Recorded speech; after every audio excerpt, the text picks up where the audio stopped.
நடி காலையில சாப்பிடையா?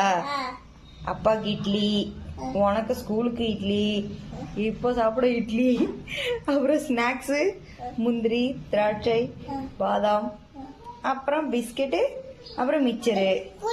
சரி, அப்பாவுக்கு என்னாச்சு? ஏன் உன் ஜுரத்தை அப்பா கொட்டி விட்டுட்டியா? அதான் உனக்கு சரியா விட்டு.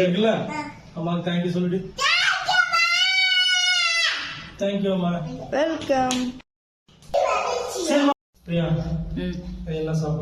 அதே சாப்பாடா? சிக்கன் குழம்பு, அப்புறம் காலிஃபிளவர்ல கொஞ்சம் பக்கோடா. இந்தாடி உனக்கு.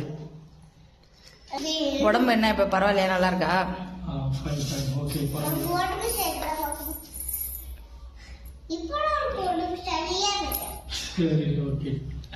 Thank you.